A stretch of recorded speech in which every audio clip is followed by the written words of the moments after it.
ஆன வேத வாசிப்புடன் கடந்து செல்வோமா? ஆமேன்.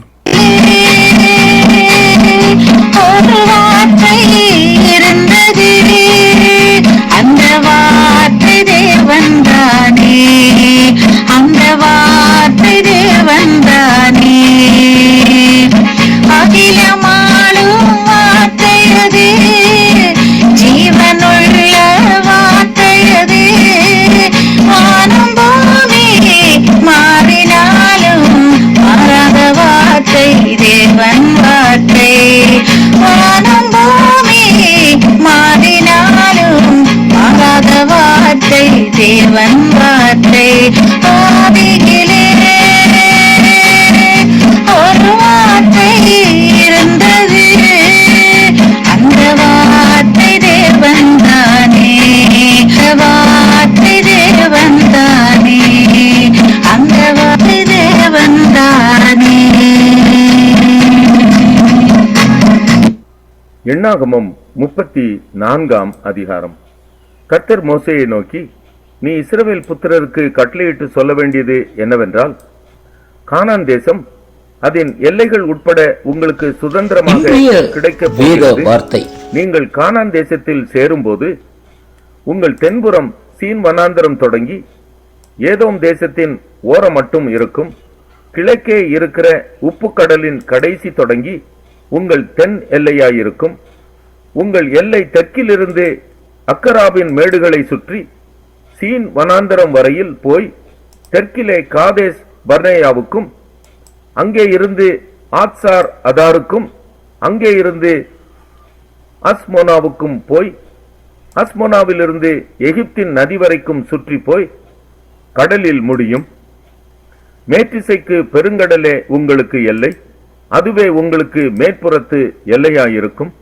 உங்களுக்கு வடதிசை எல்லை பெருங்கடல் தொடங்கி ஓர் என்னும் மலையை உங்களுக்கு குறிப்பாக வைத்து, ஓர் என்னும் மலை தொடங்கி ஆமாத்திற்கு போகிற வழியை குறிப்பாக வைத்து, அங்கே இருந்து அந்த எல்லை சேதாத்திற்கு போய், அங்கே இருந்து அது சிப்ரோனுக்கு போய் ஆத்சார் ஏனானிலே முடியும். அதுவே உங்களுக்கு வடபுறத்து எல்லையாயிருக்கும். உங்களுக்கு கீழ்த்திசை எல்லைக்கு ஆத்சார் ஏனானிலிருந்து சேப்பாமை குறிப்பாக வைத்து, சேப்பாமிலிருந்து எல்லையானது ஆயீனுக்கு கிழக்கில் உள்ள ரிப்லா பரியந்தமும், அங்கே இருந்து கின்னரேத் கடல் பரியந்தமும், அதன் கீழ்கரையோரமாய் அங்கே இருந்து யோர்தான் பரியந்தமும் போய் உப்பு கடலில் முடியும். இந்த சுற்றெல்லைகளை உடைய தேசமே உங்களுக்குரிய தேசம் என்று சொல் என்றார். அப்பொழுது மோசே இஸ்ரவேல் புத்திரரை நோக்கி, 9 கோத்திரத்தாருக்கு கொடுக்கும்படி கர்த்தர் கட்டளையிட்டதும் நீங்கள் சீட்டு போட்டு சுதந்திரித்துக் கொள்ள வேண்டியதுமான தேசம் இதுவே. ரூபன் புத்திரர் தங்கள் பிதாக்களுடைய வம்சத்தின்படியும், காத் புத்திரர் தங்கள் பிதாக்களுடைய வம்சத்தின்படியும் தங்கள் சுதந்திரத்தை பெற்றுக்கொண்டதும் அல்லாமல், மனாசேயின் பாதி கோத்திரத்தாரும் தங்கள் சுதந்திரத்தை பெற்றுக்கொண்டார்கள். இந்த 2.5 கோத்திரத்தாரும் சூரியோதய திசையாகிய கிழக்கே எரிகோவின் அருகேயுள்ள யோர்தானுக்கு இப்புறத்திலே தங்கள் சுதந்திரத்தை பெற்றுக்கொண்டார்கள் என்றான். மேலும் கர்த்தர் மோசேயை நோக்கி, உங்களுக்கு தேசத்தை பங்கிட்டு கொடுக்கும் மனிதரின் நாமங்களாவன ஆசாரியனாகிய எலெயாசாரும் நூனின் குமாரனாகிய யோசுவாவுமே. அன்றியும் தேசத்தை பங்கிடும்படி ஒவ்வொரு கோத்திரத்தில் ஒவ்வொரு தலைவனையும் தெரிந்து கொள்ளுங்கள். அந்த மனிதருடைய நாமங்களாவன, யூதா கோத்திரத்துக்கு எப்புன்னேயின் குமாரனாகிய காலேபும், சிமியோன் புத்திரரின் கோத்திரத்துக்கு அம்மியூதின் குமாரனாகிய சாமுவேலும், பென்யமின் கோத்திரத்துக்கு கிஸ்லோனின் குமாரனாகிய எலிதாதும், தான் புத்திரரின் கோத்திரத்துக்கு யொக்லியின் குமாரனாகிய புக்கி என்னும் பிரபுவும், யோசேப்பின் குமாரனாகிய மனாசே புத்திரரின் கோத்திரத்துக்கு ஏபோதின் குமாரனாகிய அன்னியேல் என்னும் பிரபுவும், எப்ராயிம் புத்திரரின் கோத்திரத்துக்கு சிப்தானின் குமாரனாகிய கேமுவேல் என்னும் பிரபுவும், செபுலோன் புத்திரரின் கோத்திரத்துக்கு பர்னாகின் குமாரனாகிய எலிசாப்பான் என்னும் பிரபுவும், இசக்கா புத்திரரின் கோத்திரத்துக்கு ஆசானின் குமாரனாகிய பல்தியேல் என்னும் பிரபுவும், ஆசேர் புத்திரரின் கோத்திரத்துக்கு செலோமியின் குமாரனாகிய அகியூத் என்னும் பிரபுவும், நப்தலி புத்திரரின் கோத்திரத்துக்கு அம்மியூதின் குமாரனாகிய பெதாக்கேல் என்னும் பிரபுவுமே என்றார். கானான் தேசத்திலே இஸ்ரவேல் புத்திரருக்கு சுதந்திரங்களை பங்கிட்டுக் கொடுக்கிறதற்கு நீதிமொழிகள் 25ஆம் அதிகாரம்.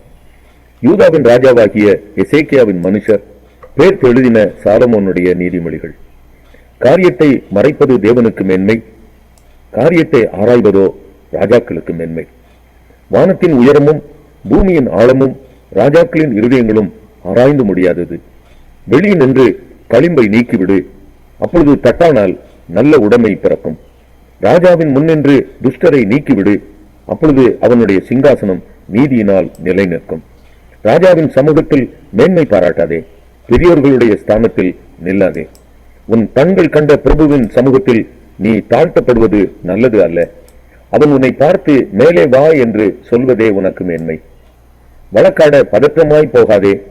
முடிவிலே உன் அயலான் உன்னை வெட்கப்படுத்தும் போது நீ என்ன செய்யலாம் என்று திகைப்பாயே. நீ உன் அயலானுடனே மாத்திரம் உன் வியாஜியத்தை குறித்து வழக்காடு, மற்றவனிடத்தில் ரகசியத்தை வெளிப்படுத்தாதே. மற்றபடி அதை கேட்கிறவன் உன்னை நிந்திப்பான், உன் அவமானம் உன்னை விட்டு நீங்காது. ஏற்ற சமயத்தில் சொன்ன வார்த்தை வெள்ளித்தட்டில் வைக்கப்பட்ட பொற்பழங்களுக்கு சமானம். கேட்கிற செவிக்கு ஞானமாய் கடிந்து கொண்டு புத்தி சொல்லுகிறவன் பொற்கடுக்கனுக்கும் அபரஞ்சி பூஷணத்திற்கும் சரி. கோடை காலத்தில் உறைந்த மழையின் குளிர்ச்சி எப்படி இருக்கிறதோ அப்படியே உண்மையான ஸ்தானாபதியும் தன்னை அனுப்பினவனுக்கு இருப்பான். அவன் தன் எஜமான்களுடைய ஆத்துமாவை குளிர பண்ணுவான். கொடுப்பேன் என்று சொல்லியும் கொடாமல் இருக்கிற வஞ்சகன் மழையில்லாத மேகங்களுக்கும் காற்றுக்கும் சரி. நீண்ட பொறுமையினால் பிரபுவை சம்மதிக்க பண்ணலாம்.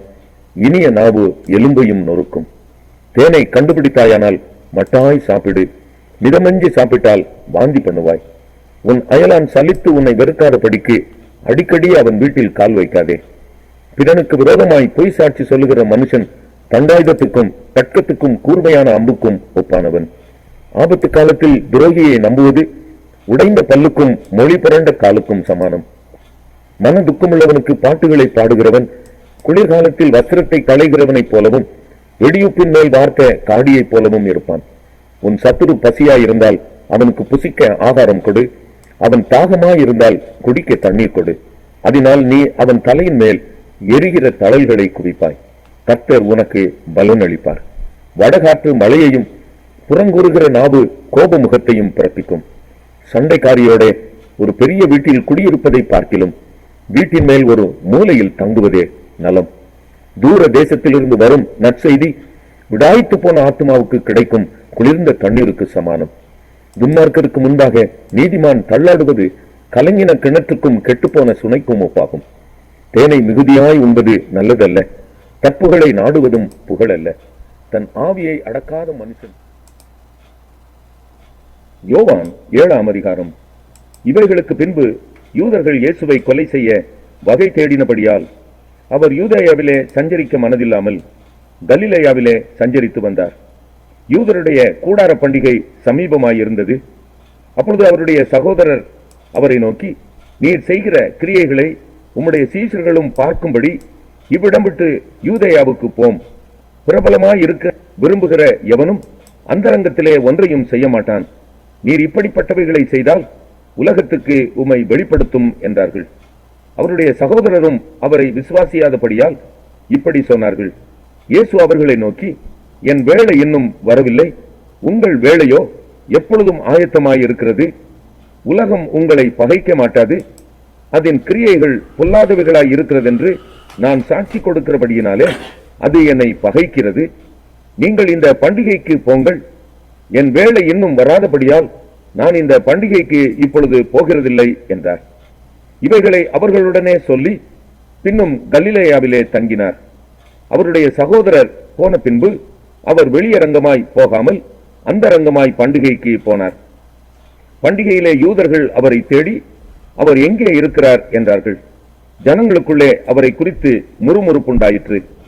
சிலர் அவர் நல்லவர் என்றார்கள், வேறு சிலர் அப்படியல்ல, அவன் ஜனங்களை வஞ்சிக்கிறவன் என்று சொல்லிக் கொண்டார்கள். ஆனாலும் யூதருக்கு பயந்திருந்ததினாலே ஒருவனும் அவரை குறித்து தாராளமாய் பேசவில்லை. பாதி பண்டிகையான போது இயேசு தேவாலயத்துக்கு போய் உபதேசம் பண்ணினார். அப்பொழுது யூதர்கள் இவர் கல்லாதவராயிருந்தும் வேத எழுத்துக்களை எப்படி அறிந்திருக்கிறார் என்று ஆச்சரியப்பட்டார்கள். இயேசு அவர்களுக்கு பிரதியுத்தரமாக, என் உபதேசம் என்னுடையதாயிராமல் என்னை அனுப்பினவருடையதாயிருக்கிறது. அவருடைய சித்தத்தின்படி செய்ய மனதுள்ளவன் எவனோ அவன் இந்த உபதேசம் தேவனால் உண்டாயிருக்கிறதோ நான் சுயமாய் பேசுகிறேனோ என்று அறிந்து கொள்வான். சுயமாய் பேசுகிறவன் தன் சுய மகிமையை தேடுகிறான். தன்னை அனுப்பினவரின் மகிமையை தேடுகிறவனோ உண்மை உள்ளவனாயிருக்கிறான். அவனிடத்தில் அநீதி இல்லை. மோசே நியாயப்பிரமாணத்தை உங்களுக்கு கொடுக்கவில்லையா?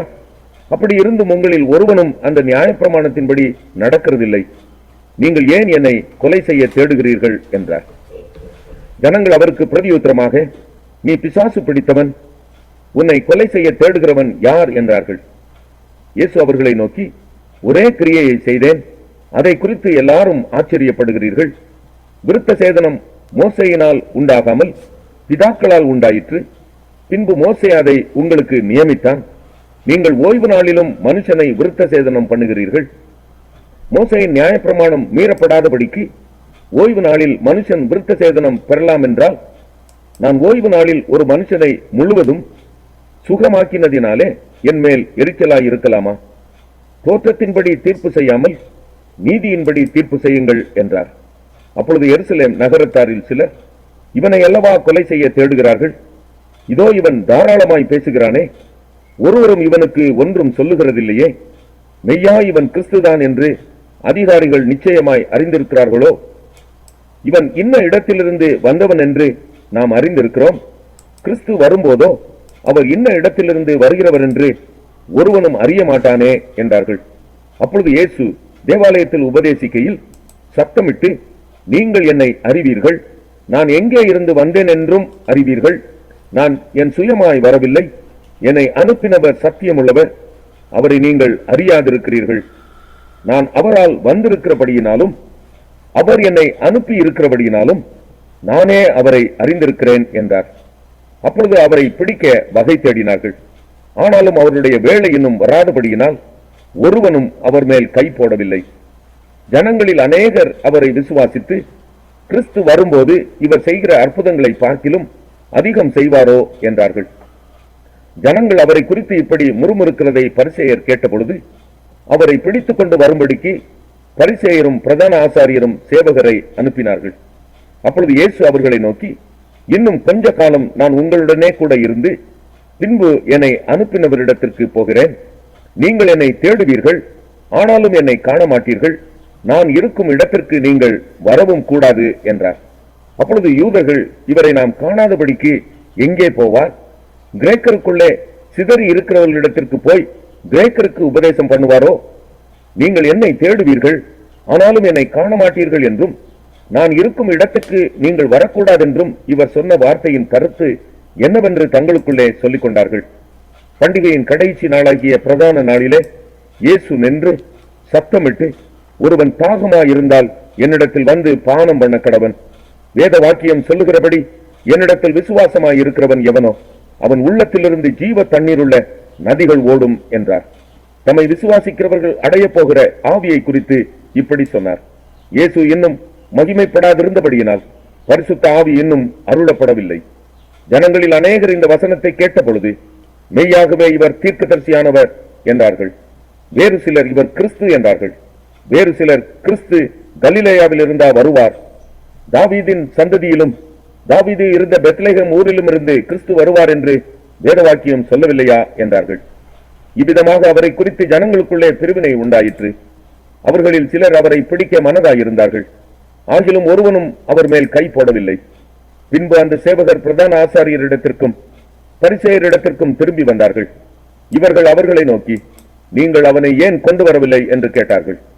சேவகர் பிரதியுத்தரமாக, அந்த மனுஷன் பேசுகிறது போல ஒருவனும் ஒரு காலம் பேசினதில்லை என்றார்கள். அப்பொழுது பரிசேயர், நீங்களும் வஞ்சிக்கப்பட்டீர்களா? அதிகாரிகளிலாவது பரிசேயரிலாவது யாதாம் ஒருவர் அவனை விசுவாசித்ததுண்டா? வேதத்தை அறியாதவர்களாகிய இந்த ஜனங்கள் சபிக்கப்பட்டவர்கள் என்றார்கள்.